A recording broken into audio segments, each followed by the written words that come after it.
Assalamualaikum warahmatullahi wabarakatuh. Perkenalkan, nama saya Salsa Khairani dengan NIM 211201095 dari kelas HUT 2D. Di sini saya akan menjelaskan sedikit tentang isu lingkungan hidup yang ada di Indonesia. Isu lingkungan hidup adalah dampak negatif dan aktivitas manusia terhadap lingkungan biofisik. Permasalahan lingkungan hidup ini bisa disebabkan oleh manusia sebagai makhluk ekonomi, dan itu terus-menerus terjadi. Masalah lingkungan hidup semakin menjadi kesadaran publik. Hal ini dibuktikan dengan semakin banyaknya diskusi publik tentang hal ini. Negara juga semakin aktif membuat perjanjian dan peraturan antara negara untuk mengatasi berbagai permasalahan yang ada. Namun, apa saja yang ada masalah lingkungan hidup itu? Di sini saya akan menjelaskan apa saja isu-isu lingkungan hidup itu. Berikut ini permasalahan lingkungan hidup dan penyebabnya yang ada di Indonesia. Pertama, ada polusi. Polusi terbagi menjadi tiga, yaitu polusi udara, polusi air, dan polusi tanah. Polusi udara sendiri disebabkan oleh sektor industri dan asap kendaraan bermotor. Selanjutnya ada polusi air. Polusi air disebabkan oleh tumpahan minyak, hujan asam, dan limpasan perkotaan. Sedangkan polusi tanah disebabkan oleh limbah industri yang merusak unsur hara zat nutrisi di tanah yang penting bagi tumbuhan. Selanjutnya ada perubahan iklim. Perubahan iklim atau pemanasan global adalah hasil dari praktik manusia seperti emisi gas rumah kaca. Pemanasan global menyebabkan meningkatnya suhu lautan dan permukaan bumi, sehingga menyebabkan mencairnya es di kutub dan kenaikan permukaan air laut. Ia juga mengubah pola alami musim dan curah hujan seperti banjir bandang, salju berlebihan atau pengguguran. Akibat perubahan cuaca tersebut, produksi pertanian sering mengalami gagal panen dan memperbesar peluangnya terjadi kebakaran. Selanjutnya, populasi. Kelebihan populasi planet ini mencapai tingkat yang tidak berkelanjutan karena menghadapi kekurangan sumber daya seperti air, bahan bakar, dan makanan. Ledakan populasi di negara-negara maju dan berkembang yang terus menyebabkan semakin langkanya sumber daya. Pertanian intensif yang bertujuan untuk meningkatkan produksi makanan dengan menggunakan pestisida justru pada akhirnya menyebabkan masalah baru. Selanjutnya, penipisan sumber daya alam. Penggunaan bahan bakar fosil seperti minyak bumi bertanggung jawab menciptakan pemanasan global dan perubahan iklim.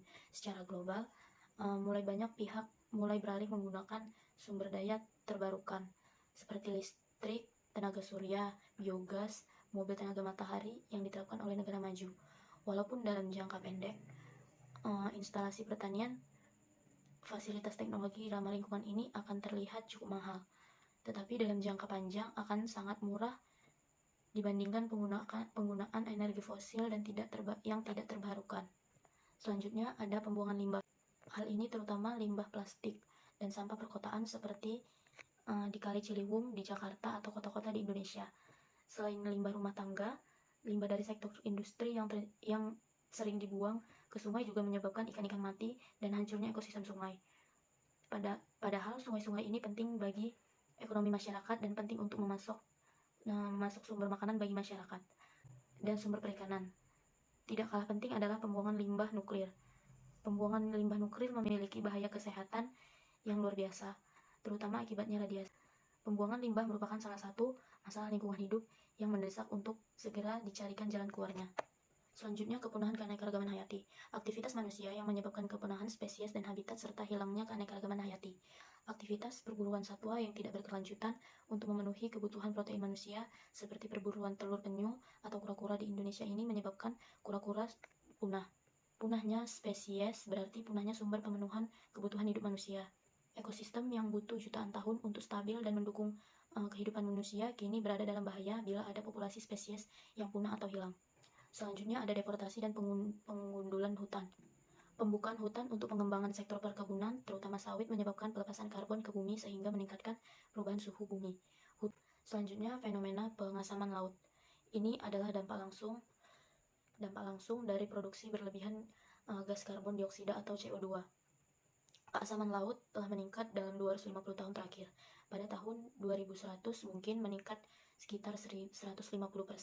Demikian menurut situs Global Change. Dampak utamanya adalah punahnya kerang dan plankton. Selanjutnya ada penipisan lapisan ozon. Lapisan ozon merupakan lapisan perlindungan yang tidak terlihat yang menutupi planet bumi, melindungi kita dari radiasi sinar matahari yang berbahaya. Penipisan lapisan ozon diperkirakan disebabkan oleh polusi yang disebabkan oleh gas klorin dan bromida yang ditemukan di klorofluorokarbon atau CFC. Selanjutnya ada hujan asam. Hujan asam terjadi karena adanya polutan tertentu di atmosfer. Hujan asam dapat disebabkan karena pembakaran bahan bakar fosil atau akibat meletusnya gunung berapi atau membusuknya vegetasi yang melepaskan sulfur dioksida dan nitrogen oksida ke atmosfer. Hujan asam merupakan permasalahan lingkungan hidup yang dapat memiliki efek serius pada kesehatan manusia, satwa liar, dan spesies air. Yang terakhir ada rekayasa genetik. Produksi makanan, peternakan, pertanian saat ini banyak dihasilkan oleh teknologi rekayasa genetik atau modifikasi genetik. Modifikasi genetik makanan menggunakan bioteknologi disebut rekayasa genetika. Modifikasi genetik dan hasil makanan secara umum akan meningkatkan racun dan resiko penyakit bagi manusia. Genetik menyebabkan masalah serius bagi kesehatan manusia serta keseimbangan ekosistem. Sekian penjelasan saya mengenai isu lingkungan hidup, lebih dan kurang saya mohon maaf. Assalamualaikum warahmatullahi wabarakatuh.